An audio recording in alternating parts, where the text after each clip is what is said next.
Well, hey guys, welcome back to Wasting Time in the Woods, the only place on the internet where you can watch me come up with a new stupid slogan about how bad I am at whatever I'm about to tell you about at the start of every video. Check. Today we're having an anniversary of sorts, and that's because I have owned this 2010 GX460, which I have dubbed the poor man's Land Cruiser, for just over a year now. Now, since the first anniversary is the paper anniversary, I brought along these bills for repairs, maintenance, upgrades, regrets. Since used GXs have become such a hot commodity, I wanted to give anyone looking to buy a used GX460 some insight into what it's like to live with a high mileage SUV over time. In this video, we'll detail everything we spent on repairs, maintenance, and upgrades in our first year of ownership. We'll cover all the stuff we love and hate about Rosie here so that you too can convince your wife that buying a dated high mileage SUV will somehow bring the family closer together.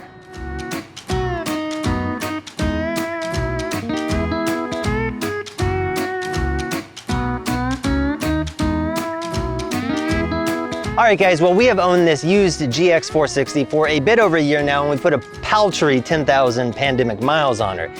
Still, the cost of ownership in the first year turned out to be much higher than I anticipated, and not just because we splurged on the fancy rims and tires. In the first video I did on the poor man's Land Cruiser, I said that I paid $14,500 for it, but that's not totally true. The cost to get it home and legal was actually a bit more. After haggling the price down to a respectable bargain, the dealer promptly slapped another $379 in ransom money, or documentation fees as they called it, onto the bill. I also opted for a pre-purchase inspection, which I did at a local Lexus dealer for $129, which was well worth it. Next, I had to figure out how to get it home to Arizona from Oklahoma, where we bought it. Well, it turns out that shipping a car halfway across the country is a bit expensive. I eventually ended up paying $879 to get it here, and then another $1,283 in smog, taxes, titles, and fees to get it registered. So the entire cost to get this thing in my driveway and legal was $16,915. Not bad. I mean, sure, it took me 4 weeks to find the deal, 2 weeks to get it shipped here, and all that only saved me maybe a couple of grand. Yeah, it cost me my marriage. Let's move on. All right, now when it came to maintenance, it seems the previous owner had deferred a few things. They took it to Lexus religiously for the first 100,000 miles or so, but after that the records get a little sparse. I asked my local Toyota shop to go through the records and the truck to let me know what needed to be done. We ended up doing spark plugs, a coolant flush, a brake flush, four-wheel drive service, and a 3-part system fuel service. I'm a cheap bastard, so first I asked them to match a hole-in-the-wall competitors' prices, which they did. And then I pestered them to give me another 10% off of that. If you haven't noticed how cheap I am by now, you're not watching enough of my videos. Other than the side mirrors that came broken, we only had one repair this year. Those of you who watched my Ghost Town Broke Down video, which wasn't very many of you by the way, we spent the night in a freaking ghost town and walked around George Westinghouse's abandoned mansion. What do I have to do to entertain you people? Hit subscribe.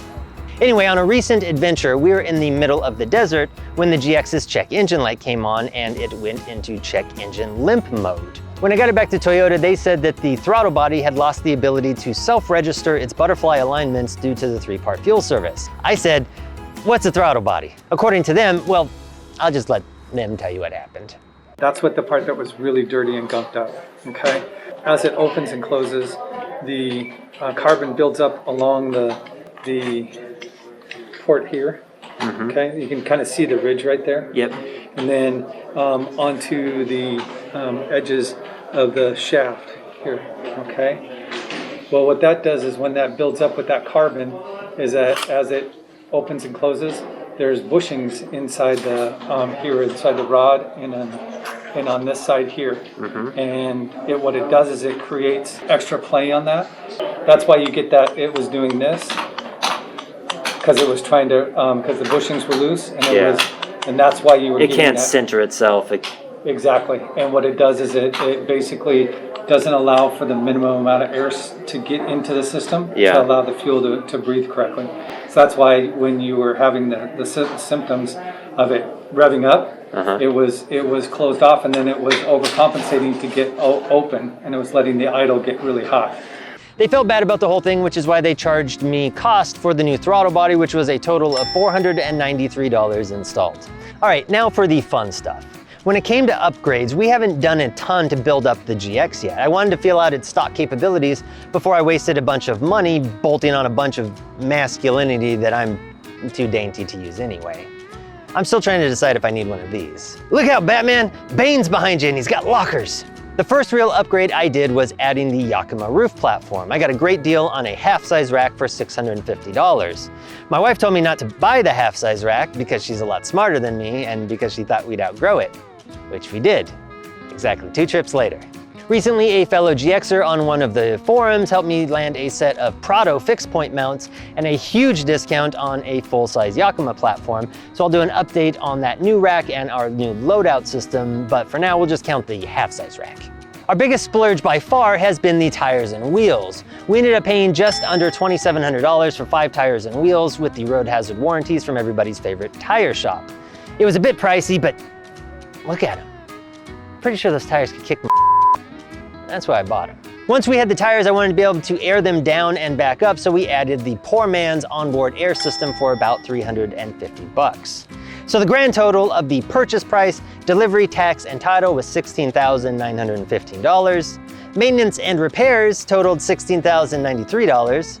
Tires, rims, roof rack, and air compressor was $3,680. Grand total, before fuel costs, $22,288. All right, so what have we learned so far from driving the GX for about a year? Well, I think the biggest surprise was the fuel mileage. It's awful. Whoever rated this at 15 miles per gallon is a bald-faced liar. So get used to this. For anyone coming from a unibody design like most SUVs on the market today, you might not like the ride so much. It definitely rides like a truck, which is probably why it performs so well off-road. While it's not a Jeep or an FJ, it handles incredibly well on the trail, and thanks to its KDSS system and a set of sway bars as thick as my wrist, it corners and handles well on the road too. I have sleek feminine wrists, but you get the point. The one thing that I didn't expect was how much I would love the premium trim features. The real leather seats are holding up great after 10 years. We have the new Lux that they put in the lower models in Jill's 2018 Camry, and the seats in this 2010 are holding up much better than the seats in her 2018 Camry.